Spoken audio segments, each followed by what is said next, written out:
Welcome to this month's edition of Palikuram Digest for Parents, brought to you by Rajgiri Media.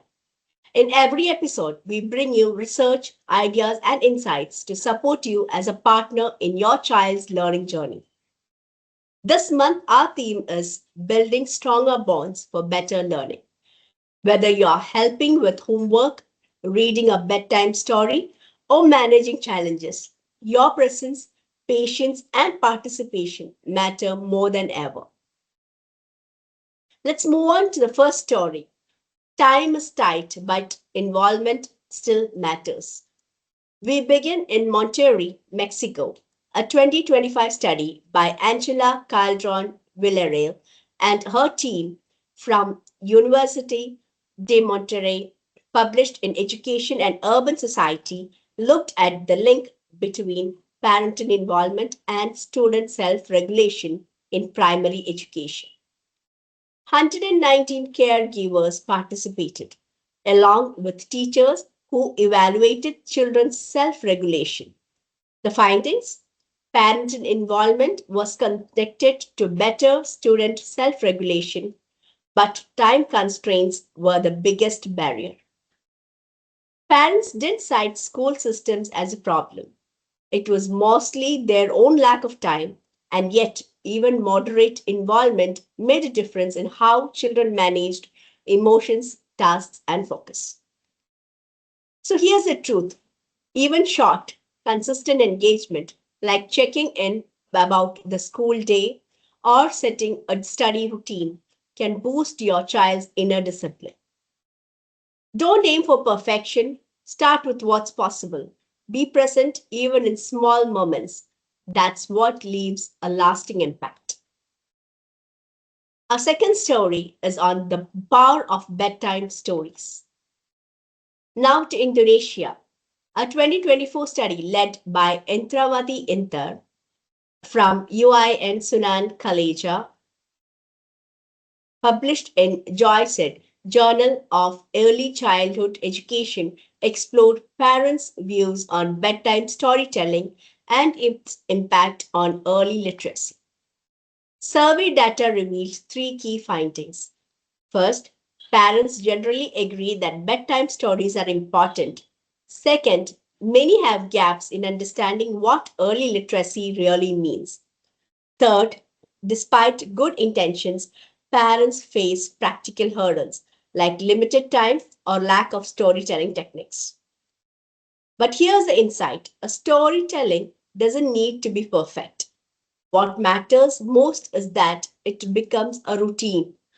A few minutes of reading at night can spark imagination, improve language skills, and strengthen your bond. Start simple. Pick a picture book. Let your voice bring it to life. Ask a question, laugh together. These small acts plant the seeds of a lifelong love of learning. Our third story is about art therapy for parents of children with cerebral palsy. Raising a child with special needs comes with unique challenges and also deep emotional complexity. Our third story is about art therapy for parents of children with cerebral palsy. Raising a child with special needs comes with unique challenges and also deep emotional complexity. In Moldova, Olga Levleva from Moldova State University published a 2025 study in Studia Universitas Moldavia, Sarah Stente Ele Educate, on the role of art therapy for parents of children with cerebral palsy. This interdisciplinary research, combining special pedagogy and psychology, found that art therapy helps parents express emotions, reduce unrealistic expectations, and better understand their child's needs. Through creative sessions led by teachers and specialists, families reported improved communication and a more stable emotional environment at home. This reminds us parenting doesn't have to be done in isolation. Seek support, embrace creative ways to share feelings. Healing and understanding can begin with a crayon, a sketch, or a story. Our fourth story is about rethinking education together. What if our schools were designed around how children naturally learn?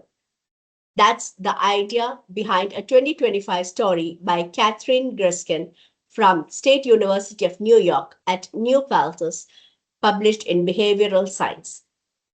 Her research proposes an evolutionary based toolkit for elementary education, addressing the mismatch between traditional classrooms and children's natural ways of learning, which are hands on, socially interactive, and play driven.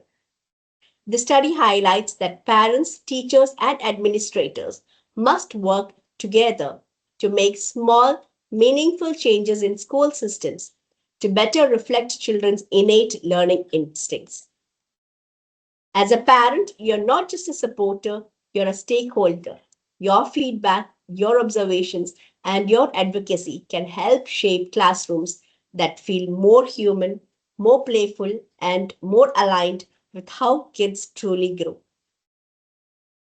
Finally, let's head to Malaysia, where Gusri R. and Karul Azad bin Jamaluddin from University Kebangesan, Malaysia, published a literature review in 2025 in the International Journal of Academic Research in Progressive Education and Development on Didik Hibar, or fun learning in primary schools.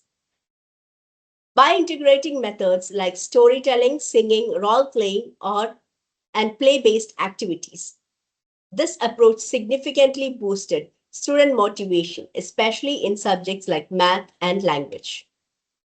Yet, the study also identified barriers: lack of teacher readiness, resources, and training, especially in online settings. As parents, we can encourage and support fun learning at home too. Ask your child what they enjoyed most at school. Reinforce learning with games, activities, or songs. Celebrate curiosity. Because when learning feels like play, children don't just remember more, they want to learn more. Our closing thoughts. This month, we explored how your involvement as a parent can shape everything from emotional growth to literacy, motivation, and mental well being. Here's your parent challenge of the month: choose one weeknight to begin or restart a bedtime storytelling routine. Even 10 minutes can make a difference. Let it become a quiet moment of joy and learning for both of you. Your time, attention, and love are the greatest educational tools your child will ever have. Don't doubt it. Every small action builds a strong foundation. Thank you for joining us for Palikuram Digest for Parents, presented by Rajgiri Media. We'll be back next month with more ways to support you because parenting is learning too.